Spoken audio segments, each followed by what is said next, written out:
ada beberapa warga yang melayat ke rumahnya. Warga pun tidak betah karena tercium bau yang sangat busuk. Padahal ruangan itu sudah diberi pengharum ruangan, bahkan di sudut-sudut ruangan pun diberi kamper. Namun bau itu pun tidak hilang, masih terasa menyengat. Bau itu berasal dari dari perut Bu Ajeng yang masih membesar dan mengeluarkan cairan yang tidak enak. Setiap warga yang melayat pun menutup hidungnya.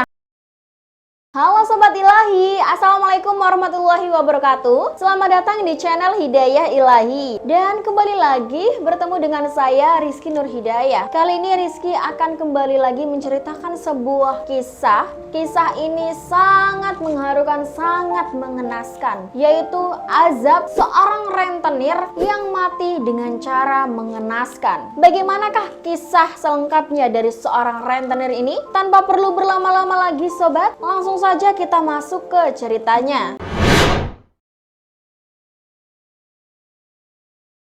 Kisah ini bermula pada seorang janda yang sebut saja namanya Bu Ajeng. Bu Ajeng ini hidup seorang diri. Dia berumur 52 tahun. Bu Ajeng merupakan seseorang yang kaya raya. Bahkan dia merupakan orang terkaya nomor 1 di desanya. Dan ternyata kekayaan itu didapatkan oleh Bu Ajeng dengan cara meminjamkan uang kepada para warga yang membutuhkan. Namun dengan satu syarat, yaitu setiap warga yang mau meminjamkan harus ada jaminan dan dengan bunga yang sangat tinggi, yaitu 25%. Namun pada saat itu banyak warga yang meminjamnya karena tuntutan ekonomi. Ada beberapa yang meminjamnya dengan jaminan rumah, jaminan sawah, jaminan sepeda motor, dan lain sebagainya. Bunga yang diberikan oleh Ibu Ajeng pun sangat besar, yaitu sebesar 25%. Jadi ibaratnya nih seorang warga minjam 1 juta, berarti warga ini mengembalikannya 1.250.000. 250.000 ini adalah keuntungan yang didapatkan oleh Bu Ajeng. Di sisi lain, Bu Ajeng juga memiliki bodyguard dengan tubuh yang tinggi besar bernama Jono. Jono selalu menemani Bu Ajeng ketika Bu Ajeng hendak menagih hutang kepada warganya. Jadi ada beberapa warga yang memang membayar hutangnya secara rutin kepada Bu Ajeng, sehingga Bu Ajeng tidak perlu repot-repot untuk datang ke rumahnya. Namun ada juga beberapa warga yang memang belum ada uang untuk membayarnya. Akhirnya Bu Ajeng dan Jono ini menemui warganya di rumah. Saat di rumah orang itu, Bu Ajeng pun menanyakan, kapan kamu mau bayar utang? Nah, si warga tadi karena belum ada uang, dia pun meminta untuk memperpanjang waktu jatuh tempo. Nah, tapi karena Bu Ajeng ini orangnya tidak sabaran dan tidak mau rugi, dia tidak mau memperpanjang waktu itu. Ditambah lagi, jaminan yang digunakan untuk meminjam warga ini adalah rumahnya. Ini kesempatan besar Bu Ajeng untuk mendapatkan rumah dari warga itu. Jadi ketika seorang warga ini tidak bisa membayar utangnya, akhirnya jaminan itu pun disita oleh Bu Ajeng. Bu Ajeng memerintah Jono untuk mengusir orang itu dari rumahnya. Namun awalnya warga ini menolak. Dia terus memohon supaya diberi perpanjang waktu. Karena Ibu Ajeng ini sudah mulai jengkel, akhirnya Jono pun diperintah untuk menganiaya sekaligus mengusir orang itu dari rumahnya sendiri. Dan akhirnya rumah itu pun menjadi milik Bu Ajeng. Dari situlah aset Bu Ajeng mulai bertambah. Dari rumah, sawah, kendaraan lainnya, bahkan dari bunga pinjaman yang diberikan kepada Bu Ajeng untuk para warga.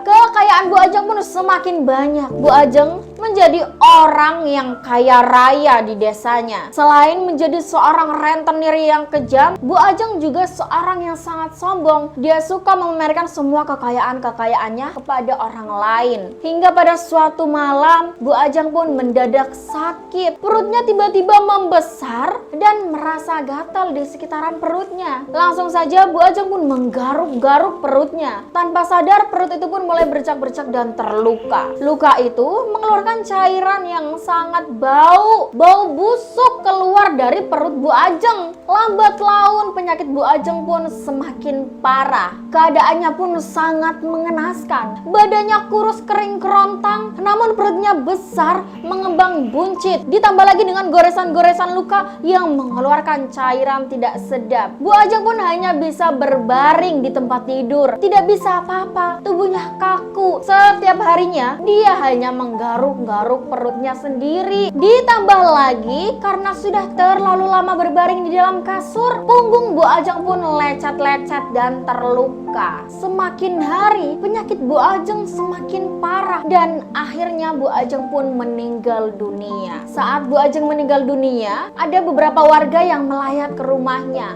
Warga pun tidak betah karena tercium bau yang sangat busuk. Padahal ruangan itu sudah diberi pengharum ruangan, bahkan di sudut-sudut ruangan pun diberi kamper. Namun bau itu pun tidak hilang, masih terasa menyengat. Bau itu berasal dari dari perut Bu Ajeng yang masih membesar dan mengeluarkan cairan yang tidak enak. Setiap warga yang melayat pun menutup hidungnya. Nah, pada saat Bu Ajeng ini dimandikan, kebayang nggak orang yang memandiin jenazahnya gimana? Pasti bau banget ya kan? Ya iya mesti. Cairan itu keluar terus-menerus dari dalam perut Bu Ajeng. Sehingga orang yang memandikan jenazah Bu Ajeng ini menggunakan masker. Walaupun sudah menggunakan masker, namun bau busuk itu pun masih tercium. Saking baunya gitu. Akhirnya Bu Ajeng pun dimandikan. Nah, beberapa warga yang memiliki hutang kepada Bu Ajeng merasa puas dan senang atas meninggalnya Bu Ajeng. Nah, kemudian jenazah Bu Ajeng pun dikuburkan. Pada saat prosesi penguburan semuanya berjalan lancar.